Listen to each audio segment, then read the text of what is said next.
মুসলমানকে নষ্ট করে দিলেই হিন্দুদেরকে এই দেশ থেকে তাড়ানো সহজ হবে। হিন্দুরা আজকে কাবাব, শিখ কাবাবের জন্য প্রস্তুত করা হচ্ছে, হিন্দুদের আজকে কাবাব বানানোর জন্য প্রস্তুত করা হচ্ছে।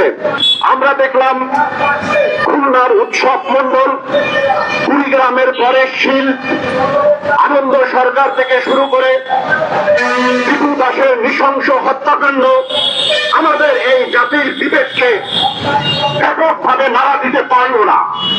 কারণ ওই উৎসব মন্ডলেরা টিপু দাসদের রাস্তার মাঝে জীবন্ত অবস্থায় শুধু হিন্দু হিসেবেই তাদেরকে কাবাব বানানো হয়েছে এবং বিভিন্ন উগ্রবাদী সন্ত্রাসীরা তারা ফেসবুক সহ বিভিন্ন জায়গায় সোশ্যাল মিডিয়ায় প্রকাশ করেছে আজকে কাবাব দিবস। কত বড় নৃশংসতা, কত বড় মানবিকহীন, কত বড় অমানুষের চেতনা থাকলে একজন মানুষকে জীবিত পুড়িয়ে তারপরে সোশ্যাল মিডিয়াতে বলা যায় আজকে কাবাব দিবস। হিন্দুরা আজকে কাবাব, শিখ কাবাবের জন্য প্রস্তুত করা হচ্ছে, হিন্দুদের আজকে কাবাব বানানোর জন্য প্রস্তুত করা হচ্ছে।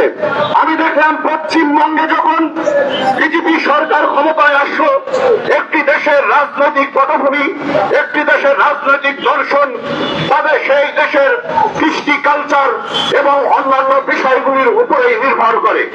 পশ্চিমবঙ্গে যখন বিজেপি সরকার ক্ষমতায় আসলো, আমি দেখলাম যে এদেশের হিন্দুদেরকে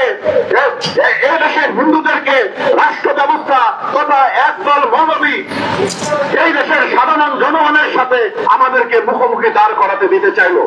বিভিন্ন ইসলামিক প্রবক্তা গর্বের সাথে বলল ঘুরিয়ে দাও ওই মূর্তি, দড়ি ধরে দাও টান, মূর্তি হবে খান খান, রশি ধরে দাও টান, প্রতিমা হবে খান খান।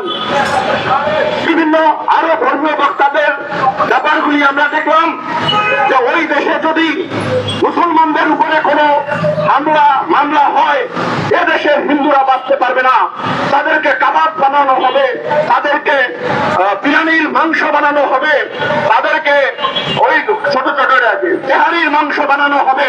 কিন্তু অত্যন্ত আশ্চর্যজনক বিষয়, এদেশের হিন্দুদের নিরাপত্তার জন্য, এদেশের হিন্দুদের আইনি শাসন নিশ্চিত করার জন্য এদেশের সরকার থেকে প্রশাসন যেন কেউ কোনো দায়িত্ব নিতে পারল না, সবাই যেন নিশ্চুপ হয়ে রইল। এদেশের হিন্দুরা প্রকৃতপক্ষেই মারাত্মকভাবে আমরা সহিংস অবস্থানে রয়েছি। প্রত্যেকটা হিন্দু আতঙ্কের